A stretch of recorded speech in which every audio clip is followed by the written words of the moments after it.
The olfactory clash of different men's colognes, deodorants, hair tonic, mustache wax. The rich smell of the foreign and unbathed. Some of the stall's shoes touch their mate hesitantly, tentatively, as if sniffing it. The damp lisp of buttocks shifting on padded seats. The tiny pulse of each bowl's pool. The little dottles that survive flushing. The urinal's ceaseless purl and trickle. The indole stink of putrefied food, the eccrine tang to the jackets, the uremic breeze that follows each flush. Men who flush toilets with their feet. Men who will touch fixtures only with tissue. Men who trail paper out of the stalls, their own comet's tail, the paper lodged in their anus. Anus. The word anus. The anuses of the well-to-do ranging above the bull's water, flexing, puckering, distending. Soft faces squeezed tight in effort. Old men who require all kinds of ghastly help, lowering and arranging another man's shanks, wiping another man.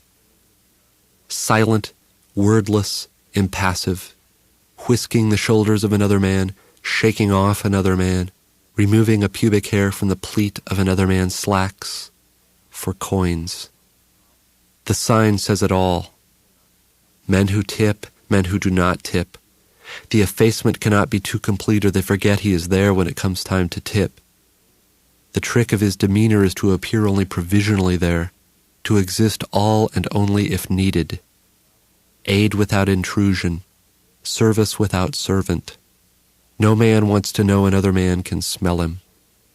Millionaires who do not tip, natty men who splatter the bowls and tip a nickel, heirs who steal towels, tycoons who pick their noses with their thumb, philanthropists who throw cigar butts on the floor, self-made men who spit in the sink, wildly rich men who do not flush and without a thought leave it to someone else to flush because this is literally what they are used to.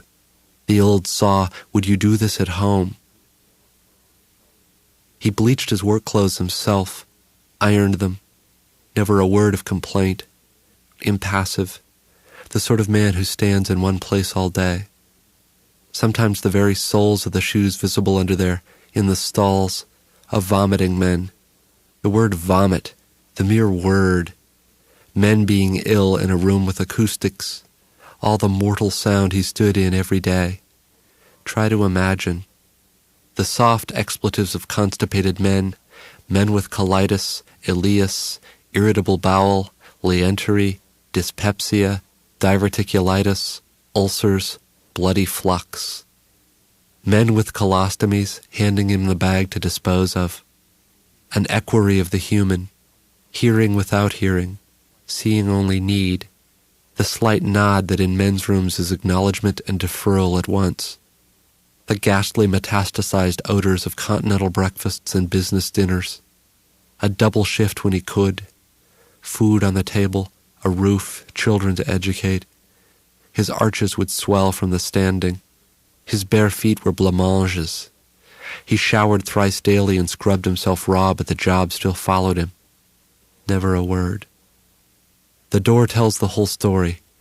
Men. I haven't seen him since 1978, and I know he's still there, all in white, standing, averting his eyes to preserve their dignity. But his own 5 senses? What are those 3 monkeys' names? His task is to stand there as if he were not there. Not really. There's a trick to it, a special nothing you look at. Q. I didn't learn it in a men's room, I can tell you that. Imagine not existing until a man needs you. Being there and yet not there. A willed translucence, provisionally there, contingently there. The old saw lives to serve.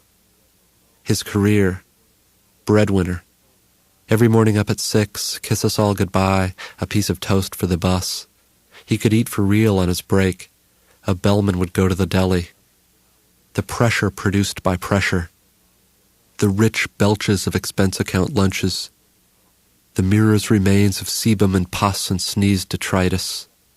7 years at the same station. the grave nod he'd receive a tip with, the inaudible thank you to the regulars, sometimes a name, all those solids tumbling out of all those large, soft, warm, fat, moist, white anuses flexing. Imagine, to attend so much passage, to see men of substance at their most elemental, his career, a career man. Q. Because he brought his work home, the face he wore in the men's room. He couldn't take it off. His skull conformed to fit it. This expression, or rather lack of expression. Attendant and no more. Alert but absent. His face, beyond reserved, as if forever conserving himself for some ordeal to come. I own nothing white, not one white thing, I can tell you that much. I eliminate in silence or not at all. I tip. I never forget that someone is there. Yes, and do I admire the fortitude of this humblest of working men? The stoicism? The old world grit? To stand there all those years, never one sick day, serving?